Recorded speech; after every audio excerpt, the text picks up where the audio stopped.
열왕기상 말씀을 우리가 보고 있는데요. 우리 열왕기상 말씀을 보게 되면 우리 4장까지의 말씀에서는 솔로몬이 왕으로서의 그러한 지위를 공고하게 하는 그러한 말씀 우리가 보았습니다. 그렇죠? 솔로몬이 아도니아가 반역을 일으키는 속에서 하나님께 솔로몬을 왕으로 세워주셨죠. 그리고 그 가운데에서 솔로몬이 왕이 되고 나서 여러 가지 그러한 일들 가운데에서 하나님이 솔로몬을 왕으로서 견고하게 세우셨습니다. 그리고 견고하게 세우고 난 이후에 첫 번째로 솔로몬이 한 것이 무엇입니까? 성전을 건축하는 것입니다. 그래서 5장 이후의 말씀에서는 성전을 건축하는 그러한 말씀이 계속적으로 지금도 나오고 있습니다. 우리가 성전 건축에서 굉장히 중요한 그러한 한 부분이 이 성전 건축의 시기가 사실은 굉장히 중요합니다. 그냥 단순히 솔로몬이 4년이 지나서 둘째 달에 이것을 건축하기 시작하였더라가 아니라 이 건축의 시기를 보게 되면 우리 6장 1절 말씀에 보면 무엇이라고 나와 있습니까? 이스라엘 자손이 애굽 땅에서 나온 지 480년이요라고 말씀합니다. 단순히 솔로몬이 언제 왕이 되었다라는 것으로부터 시작하는 게 아니라 출애굽 이후에 480년이라는 것을 언급합니다. 왜 그렇습니까? 이것은 진정한 출애굽의 그러한 의미는 애굽에서 나오는 것으로 끝나는 것이 아니라 하나님과 예배하며 하나님과 동행하기 위해서 이스라엘 백성을 구원하셨다는 겁니다. 성경 전체적인 내용이 바로 그것입니다. 아담과 하와가 범죄함으로 나타난 결과가 무엇이었습니까? 에덴 동산에서 쫓겨나는 것입니다. 교제가 끊어져요. 사람이 범죄함으로 하나님과의 교제가 끊어졌습니다. 이것은 하나님을 예배하는 삶이 무너진 것을 의미합니다. 더 이상 하나님과 함께 예배할 수가 없었습니다. 그렇다면 구원받은 성도들에게 나타나는 가장 중요한 것이 그럼 무엇으로 나타날까요? 하나님을 예배하는 삶으로 나타나게 되어집니다. 오늘 많은 교회를 나왔다가 요즘 이제 안 나오는 그러한 성도들, 가난한 성도들이라고 이야기를 하죠. 이거 참 잘 그걸 한 것 같아요. 그렇죠? 거꾸로 하게 되면 안 나가 성도들. 근데 그들이 주장하는 그러한 것들이 있습니다. 그런 안 나가 성도들, 가난한 성도들이 이야기하는 것 중에 한 가지가 뭐냐면 나는 예수님을 믿고 하나님을 믿는다라고 이야기를 하곤 합니다. 그리고 자신이 구원을 받았다고 확신하기도 합니다. 그런데 구원으로 인하여서 가장 먼저 드러나는 것이 무엇입니까? 하나님과의 교제가 회복되는 것으로 드러나는 것이 무엇입니까?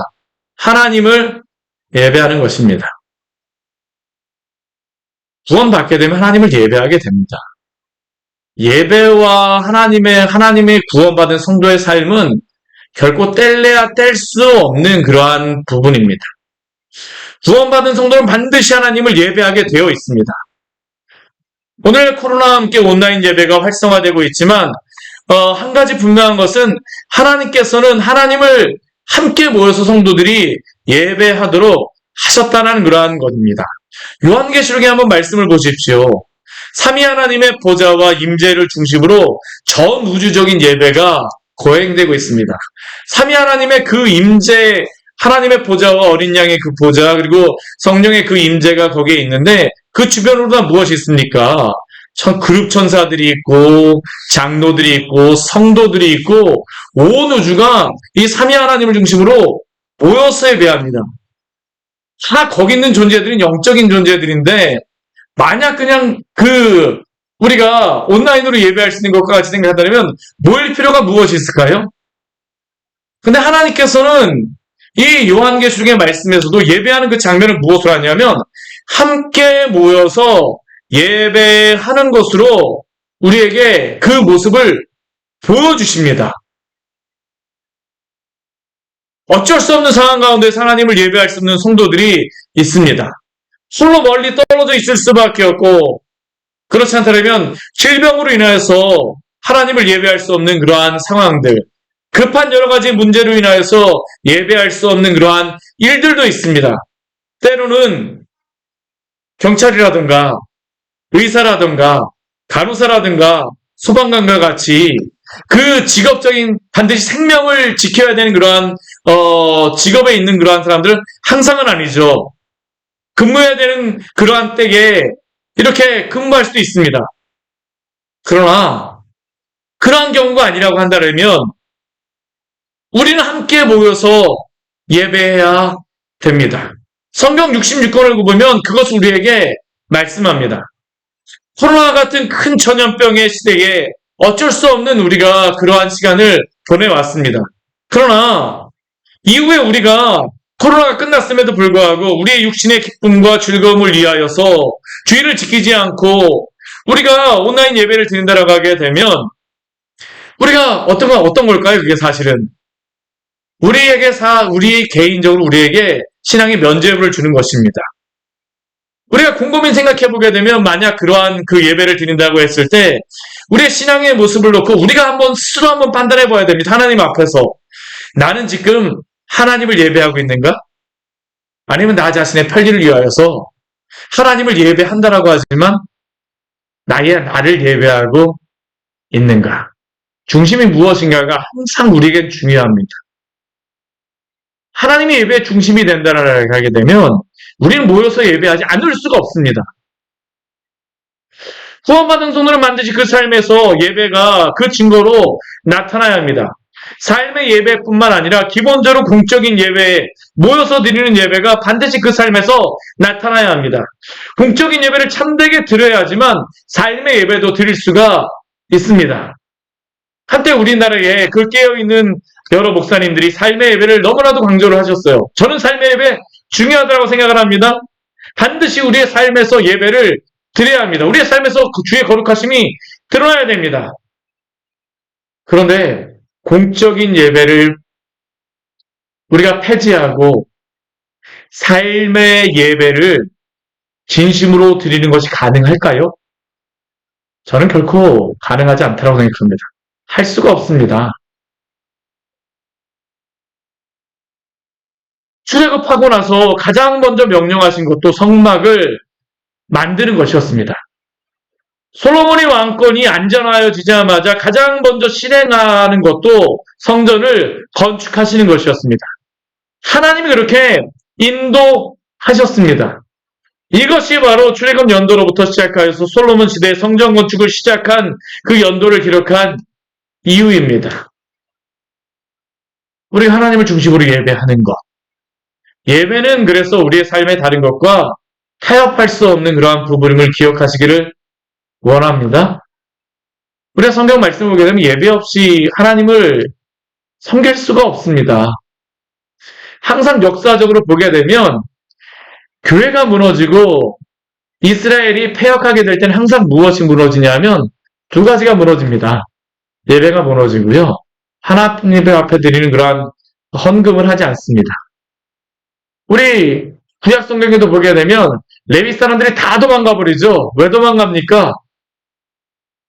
헌물을 하지 않기 때문에, 예배하지 않기 때문에 헌물도 하지 않는 겁니다. 이 두 가지는 성도들에게 또한 하나님을 예배하는 자라면 반드시 있어야 되는 겁니다. 제가 오히려 저희 교회에 나오지 않는 그러한 친구를 만나거나 하게 되면 제가 이 두 가지를 굉장히 강조해서 이야기를 합니다. 네. 왜냐하면 이게 그 친구들의 신앙의 바로미터가 될 수밖에 없기 때문입니다. 네. 그때는 제가 정말 강하게 얘기를 해요. 네. 우리가 무엇을 추구하고 있는가? 우리 예배의 삶을 보면 나타납니다.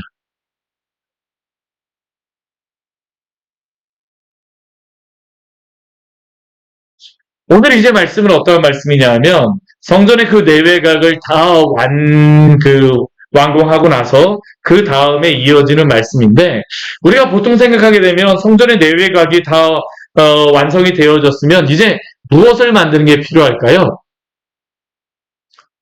그 안에 있는 성부를 만드는 게 필요하다고 생각을 합니다. 그렇죠? 당연히 그 성부를 만들어야 되겠죠. 우리 이 뒤에 말씀을 보게 되면 떡상이라든가 분향단이라든가 뭐 이렇게 그 녹바다 같은 것들 뭐 여러 가지 성물들을 그 안에다 막 배치시켜 놓고 그러한 것들을 새로 만드는 그 제단이라든가 그런 것들을 만드는 그러한 것들이 나오는데요. 물론 언약궤라든가 뭐 이런 것들은 기존에 있던 것들 하나님이 만들라고 하신 건 계속 사용하게 됩니다. 그러나 녹바다 같은 경우는 어떻게 할까요? 다시 만들게 하십니다. 하나님께서. 네. 그러니까 여러 가지 성물들은 새로 만들게 하세요. 그런데 이게 당연히 이어서 나올 거라고 생각하는데 오늘 말씀을 보게 되면 그 말씀이 나오진 않습니다. 무엇이 나올까요? 솔로몬의 왕궁이 왕궁을 만드는 말씀이 나옵니다. 그렇다고 해서 성전 건축이 내외각이 마무리되었다 해서 그 성물을 그 안에 있는 그 성물을 만드는 것을 멈춘 것이 아닙니다. 그것은 계속적으로 진행이 되고 있습니다. 그런데 그 중간의 말씀에 우리 7장 1절부터 12절까지의 말씀에서 솔로몬의 그러한 왕궁을 만드는 그러한 내용이 나옵니다. 오늘 1절 말씀을 보게 되면 이러한 말씀이 있어요. 우리 같이 한번 읽어볼까요? 솔로몬이 자기의 왕궁을 13년 동안 건축하여 그 전부를 준공하니라. 아멘. 성전과 왕궁을 만드는데 그러면 이스라엘 백성들이 모두 몇 년의 시간을 보내는 것인가요? 20년의 시간을 보내는 겁니다. 성전은 몇 년 동안 만듭니까? 7년 동안 만들고 이 솔로몬의 왕궁은 몇 년을 만듭니까? 13년을 만듭니다. 그런데 우리가 이 말씀을 보면서 한 가지 기억해야 될 것은 솔로몬의 왕궁을 이 만드는 것 가운데도 하나님의 그 영광이 드러나는 그러한 부분이 있습니다. 무엇이 드러날까요? 하나님이 솔로몬에게 그 지혜에 대한 그러한 지혜를, 하나님의 지혜를 주겠다고 말씀하시고 나서 또 하나의 말씀하시는 것이 무엇이었습니까? 부와 그 영광을 솔로몬에게 주겠다라고 말씀하셨죠. 지금 바로 여기에 나와 있는 것이 그러한 것들이 이루어지고 있다는 것을 보여주시는 것입니다. 하나님께서 약속하신 것이 솔로몬의 삶에서 성취되고 있습니다. 그래서 성전을 7년 동안 만들고 그의 궁을 13년 동안 만들게 되죠. 우리가 이 말씀을 보면서 이 궁을 13년 동안 만들었다고 하니까 어떤 마음이 듭니까? 솔로몬이 자신의 왕국을 훨씬 더 귀중하게 여겼구나라고 생각을 하는데, 물론 그렇게도 생각할 수 있습니다. 이따가 이제 그것에 대해서 좀 말씀드릴 텐데, 우리가 여기서 먼저 생각할 것은 무엇이냐 하면 하나님의 성전을 먼저 만들었다라는 것입니다.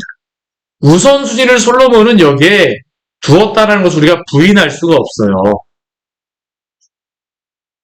솔로몬은 이 성전을 건축하는 것에 긴급성을 두고 그의 힘이 가장 왕성하고 다윗이 자신에게 물려주었던 그 모든 보물과 준비들이 소비되지 않았을 때 집중하여서 지금 무엇을 만들고 있습니까? 성전을 7년 동안 지금 만들고 있는 겁니다. 집중해서 지금 이것을 만들고 있습니다. 그가 그 순간에 자신의 왕궁을 만들 필요를 느끼지 못했을까요? 저는 그렇지 않다고 생각합니다. 솔로몬이 얼마나 많은 그 여인들을 아내로 두었습니까? 그렇죠. 한편에서는 헛웃음도 나지만, 그런데 그렇다라고 하는 얘기는 그에게 또 무엇이 필요하다는 겁니까? 그들을 머물 수 있는 공간을 만드는 것이 필요합니다. 예전에 다윗이 그 궁전을 만들었지만 다윗이 만들었던 그 궁전만으로 어떻게 할까요? 모자랐을 것입니다. 부족했을 것이에요.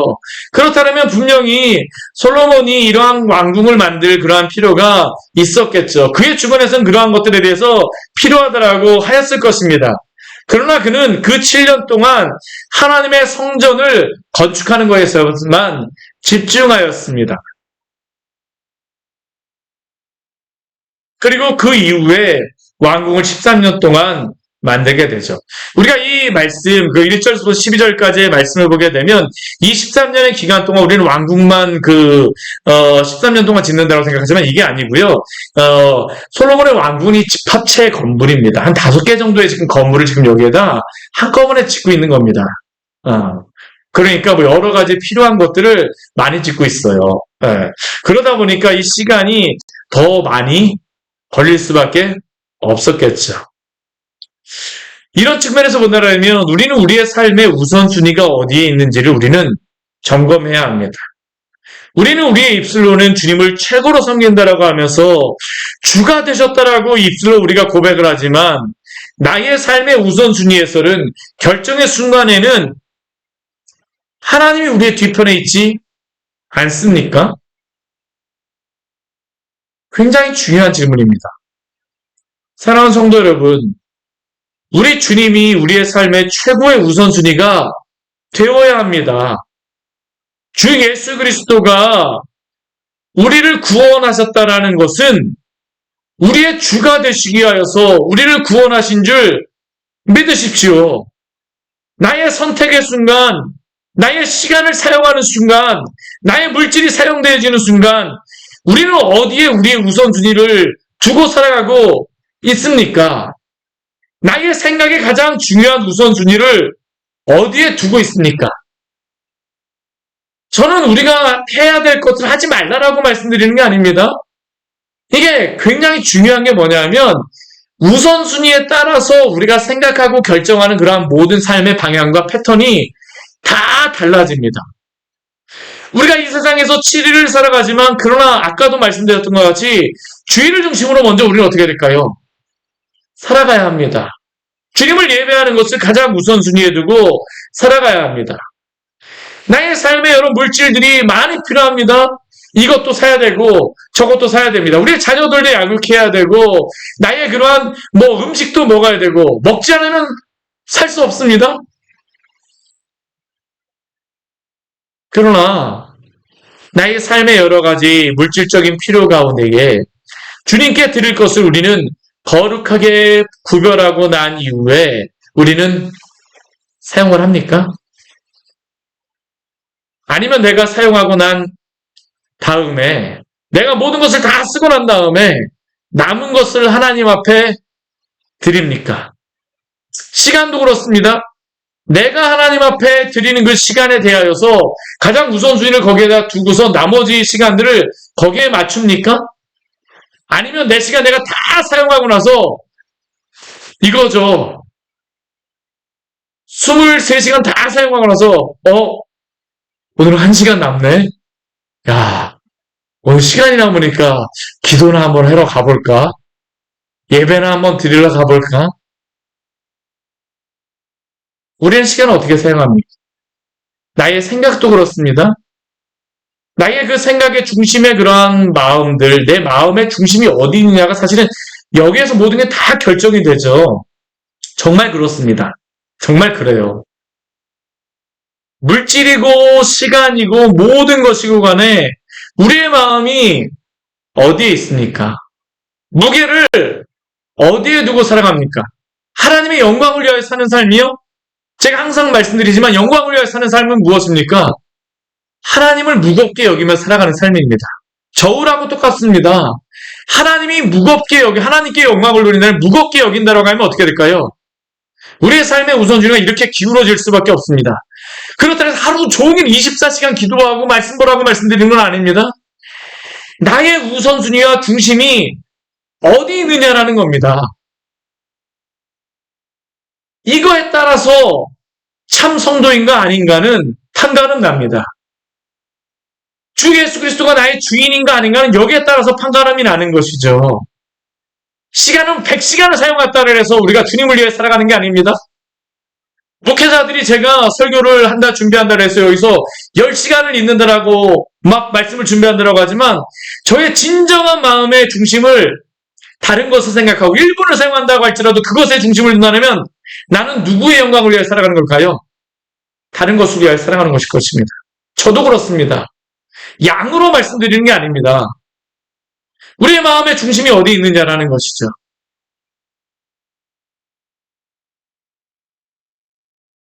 이게 바로 솔로몬을 통해서 우리에게 말씀해 주시는 것입니다. 양으로 보게 되면 13년이 분명히 더 깁니다. 그러나 이 성전의 그러한 건물은 복잡한 그러한 것은 아니에요. 다만 그러나 그것은 우리의 무엇이 필요합니까? 우리의 중심이 필요합니다. 이스라엘 백성들이 솔로몬이 지금 어디 가서 그가 기도를 했었습니까? 산당에 가서 기도할 수밖에 없었어요.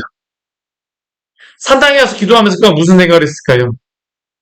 저는 마음이 편하지 않았을 거라고 생각합니다. 이스라엘 백성들에게 분명히 그 신명기 말씀에서 한 곳에 모여서 하나님을 예배하는 그러한 것에 대해서 말씀해 주셨는데 다윗에게 그 마음을 주셨었는데 다윗이 그것을 하나님 앞에 성전을 건축하겠다고 했지만 하나님께서 그걸 막으셨어요. 누구에게 그 사명을 주신 것입니까? 솔로몬에게 주신 것입니다. 솔로몬은 이것이 그의 마음속에 있을 수밖에 없습니다. 다윗도 그것을 중요하게 여겼을 것입니다. 그의 아버지 우리 그 말씀을 하면 역대기나 그런 말씀 보십시오. 다윗이 얼마나 많은 그러한 성전 준비를 위해서 준비해놨는지 그 많은 보물과 금과 은과 놋과 그런 것들을 볼 때 솔로몬의 마음에 무엇이 들었을까요? 저걸 가지고 성전을 지어야 된다는 겁니다. 건물 자체가 중요한 게 아닙니다. 우리의 마음의 중심이 어디 있느냐라는 것이죠. 우리 교회는 어떻습니까? 우리의 삶은 어떻습니까? 우리의 가정은 어떻습니까? 나의 인생의 목적은 무엇입니까? 하나님의 영광을 위하여 살아간다는 것은 무게를 하나님 앞에 두는 것입니다.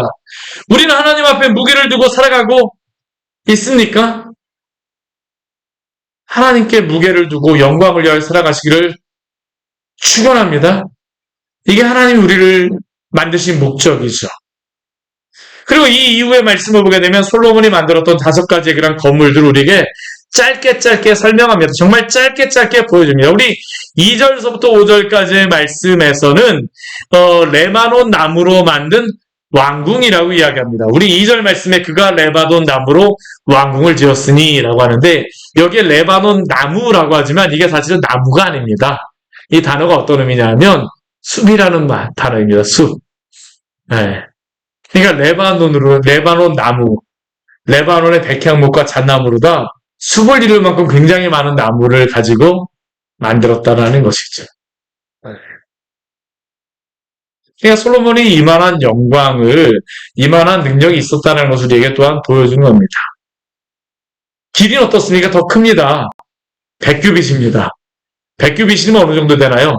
45m, 50m 정도. 이건 그래도 건물이 그래도 꽤 큰 겁니다. 그렇죠? 50m 정도가 되게 되면. 너비가 어느 정도입니까? 50규빗이니까 25m 정도. 예. 그리고 높이가 30규빗. 예, 이게 한 어느 정도입니까? 예,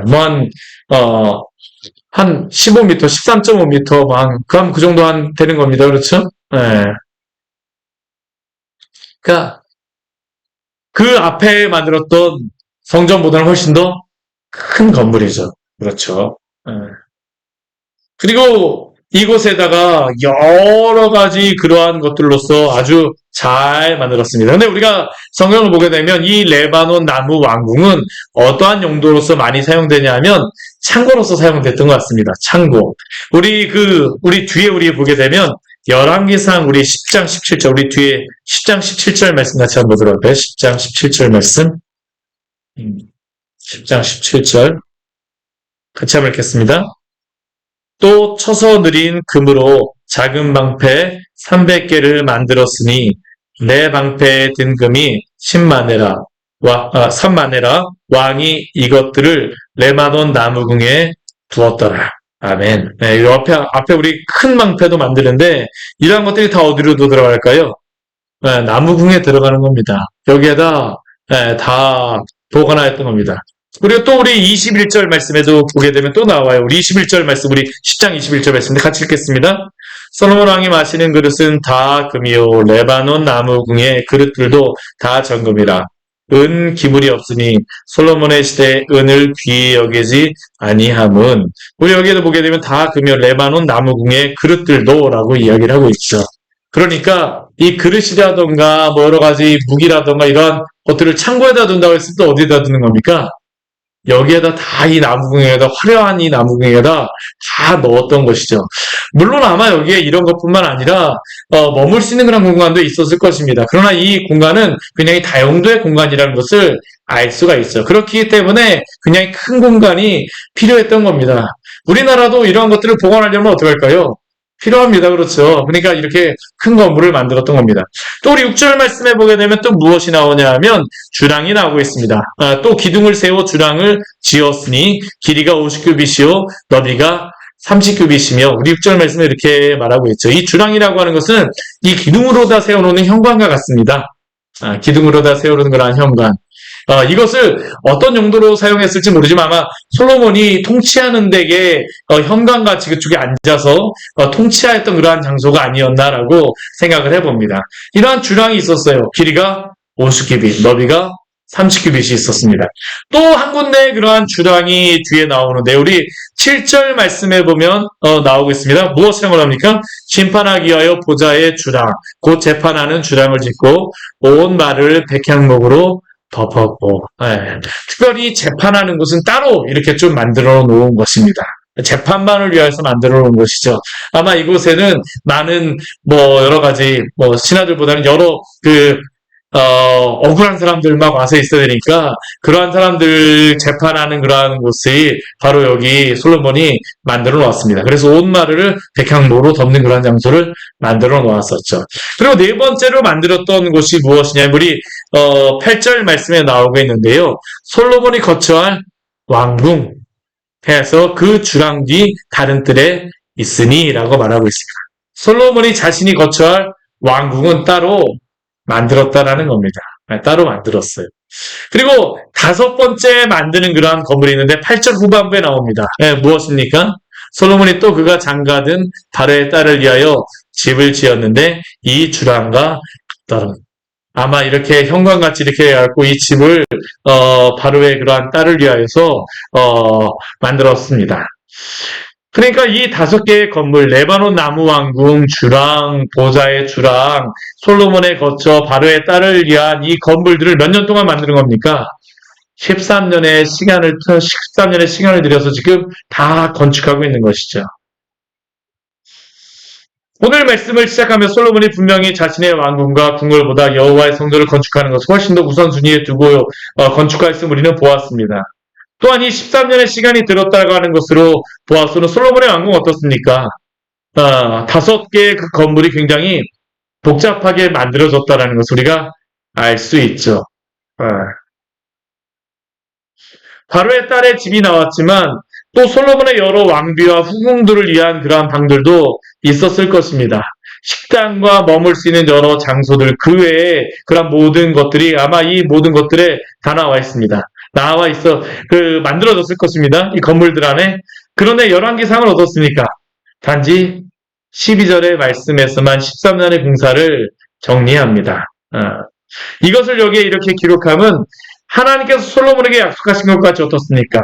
그의 지혜뿐만 아니라 부귀와 영광도 주셨음을 우리에게 알려주고 있는 것이죠. 사랑하는 성도 여러분, 하나님께서 우리에게 주신 여러 가지 세상적인 것들도 또한 잘 누리며 지내십시오. 감사함으로 그러한 것들을 사용하십시오. 우리는 분명히 삼위 하나님 우리의 삶의 주인으로 모시며 살아가야 하지만 또한 그분과 함께 그분이 우리에게 허락해 주신 그러한 분복들도 누리면서 살아가는 것도 하나님이 허락해 주셨음을 기억하시기를 바랍니다. 그러나 한편으로 오늘 말씀에서 우리가 또 보면서 아쉬운 것은 무엇입니까? 하나님이 주신 이러한 세상의 것들로 인하여서 하나님을 잊어버리거나 신앙을 타협하면 안 됩니다. 솔로몬의 이 말씀을 보면서 우리가 발견할 수 있는 것은 또 무엇입니까? 우리 아까도 보았지만 이 레바논 나무의 왕궁이라고 하지만 이게 무엇이라고요? 레바논 숲입니다. 레바논 숲. 숲과 같이 많은 나무로 많은 목재로 그가 화려하게 건물을 짓고 또 우리 그 12절 말씀에 보게 되면 여호와의 성전을 만든 것과 동일한 재료로 집을 짓고 또한 바로의 딸을 위하여 집을 따로 건축한 것은 솔로몬의 그 마음이 어떻습니까? 하나님을 중히 여긴다라고 하면서도 한편으로는 그 이상의 것을 또한 그가 추구하였다라는 것을 우리가 볼 수 있죠. 솔로몬이 7년의 성전을 만들고 또한 왕궁을 건설하는 것까지는 좋았으나 이 시간이 결국은 어떤 시간이겠습니까? 솔로몬이 자신의 영광을 드러낸 시간이기도 하지만 한편에서는 이스라엘 백성에게는 어떠한 시간이었을까요? 굉장히 또한 가혹하고 힘든 시간이었을 것입니다. 그리고 결국 이것으로 인하여서 이스라엘은 나중에 두 개의 나라로 분열이 되게 되죠. 다윗의 그러한 집안을 떠나서 북이스라엘이 건국되게 되어집니다. 세워지게 됩니다. 이것은 우리에게 경고를 줍니다. 이렇게 지혜로웠던 솔로몬도 결국은 자신의 마음의 그러한 욕심으로 인해서 하나님이 주신 그러한 영광만으로 만족하지 못하는 겁니다. 조금 더 큰 집, 조금 더 화려한 삶, 조금 더 폼나는 무엇인가를 위하여서 애를 쓰다가 정작 잃어버리지 말아야 할 것을 결국 솔로몬은 잃어버리게 되었지. 저는 그래서 솔로몬의 말씀을 보면서 우리가 좌우로 치우치지 않고 하나님의 말씀에 따라 살아간다는 것이 우리에게 얼마나 필요한지 모릅니다. 우리가 그 분복을 누리는 것도 중요하지만 그것이 우리의 주인이 되어지면 안 됩니다. 우리 교회도 성전 이전을 하며 준비하고 있습니다. 근데 우리 교회도 이러한 것에 저는 실수하기 딱 좋은 그러한 시간이라고 생각을 합니다. 하나님의 영광을 위하여서 또한 우리가 복음을 전하기 위하여서 이전한다라고 하지만 또 한편에서는 우리가 필요 이상의 무엇인가를 추구하는 것도 하나님이 기뻐하지 않으실 것입니다. 우리에게 주신 놀라운 축복, 하나님 안에서 지혜롭게 우리가 잘 사용하기를 원합니다. 가정에서도 그렇게 지혜롭게 행하십시오. 교회에서도 나에게 주신 그런 시간도 물질도 나의 인생의 삶의 목적과 방향도 주님이 우리의 영광이 항상 우리의 최우선순위가 되어야 됩니다. 그것을 잃어버리게 되면 우리는 하나님이 우리에게 주신 그러한 축복조차도 저주되게 만들어버릴 수 있어요. 솔로몬이 바로 그러한 어리석음을 범했던 것이죠. 솔로몬조차도 이랬는데 우리도 이러한 우에 빠지지 않을 것, 그 어리석음에 빠지지 않을 거라고 생각하지 마십시오. 그래서 날마다 우리는 기도해야 됩니다. 주 앞에서 살아가야 됩니다. 주여, 우리의 가정이 또한 우리의 교회가 당신의 영광과 복음을 위하여 세워지는 가정이요 또한 교회가 되어지게 하여 주시고 우리의 삶이 당신의 영광을 위하여 살아가는 삶이 되게 하여 주시옵소서. 우리 시간 잠시 같이 기도하기로 합니다. 우리 오늘 말씀 같이 기억하면서 우리 기도하기로 합니다. 솔로몬 왕이 참 지혜로운 왕입니다. 하나님 앞에 우선순위도 잘 정했습니다. 저는 시간의 문제는 아니라고 생각을 해요. 13년의 그러한 시간이 저는 필요했을 거라고 생각을 합니다. 얼마나 복잡하게 많은 것들이 필요했을까요? 우리도 밑으로 이전을 하면서 이것도 필요하고 저것도 필요하고 뭐 생각을 하는데 그 나라를 다스리는 그 솔로몬이 필요하지 않았을까요? 저는 필요했을 거라고 생각합니다. 그러나 우리의 중심은 하나님이 되어야 됩니다. 한순간을 주 앞에 예배를 드려도 주님을 위하여서 참되게 예배하십시오. 모든 우리의 인생의 그러한 목적도 주의 영광을 위하여 살기로 합니다. 주님을 무겁게 여기는 그러한 삶, 주님을 중심으로 보시는 삶, 살기로 나오니 주여 우리의 삶을 주장하시고 주여 저희가 그렇게 살아가겠습니다. 이 시간 또한 다짐하며 또한 주 앞에 간구하며 기도하도록 하겠습니다. 같이 기도하시겠습니다.